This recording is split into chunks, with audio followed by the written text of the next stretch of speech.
जय श्री कृष्णा मित्रों, आप सभी का बहुत बहुत स्वागत है आपके अपने चैनल भक्ति सागर में। इंदिरा एकादशी का व्रत अश्विन मास की एकादशी तिथि के दिन रखा जाता है। इंदिरा एकादशी का व्रत बहुत ही महत्वपूर्ण माना जाता है। दरअसल इंदिरा एकादशी का व्रत रखने से भगवान विष्णु की कृपा तो मिलती ही है, साथ ही पितरों को मोक्ष भी प्राप्त होता है। इसलिए इस एकादशी पर भगवान विष्णु की कृपा पाने के लिए आपको पूरे विधि विधान से पूजन करना चाहिए। आइए जानते हैं इंदिरा एकादशी का व्रत कब रखा जाएगा, साथ ही जाने इंदिरा एकादशी का महत्व और पूजन विधि।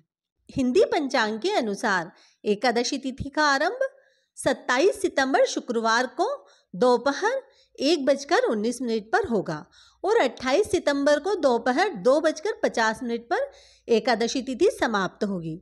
शास्त्रों के अनुसार उदया तिथि में जब कोई तिथि लगती है तो उसी दिन व्रत किया जाता है।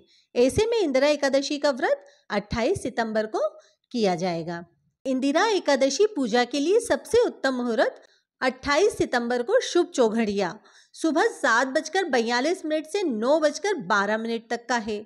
शाम के समय अमृत चौघड़िया दोपहर में 3:11 से लेकर 4:40 तक रहेगा। इनमें से आप किसी भी मुहूर्त में आप पूजा अर्चना कर सकते हैं। इंदिरा एकादशी का महत्व।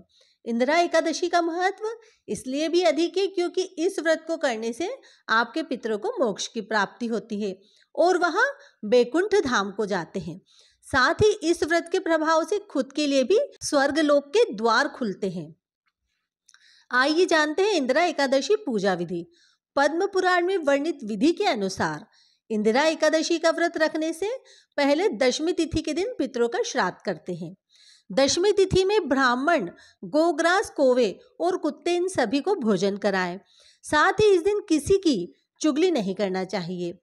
दशमी तिथि में रात के समय भूमि पर शयन करें और अगले दिन यानी एकादशी तिथि में व्रत का संकल्प लें। इसके बाद स्नान आदि करके एक चौकी पर पीला कपड़ा बिछाएं और उस पर श्री हरि की प्रतिमा स्थापित करें। फिर भगवान विष्णु को वस्त्र अर्पित करें, उनके साथ माता लक्ष्मी को भी। उन्हें भोग लगाएं।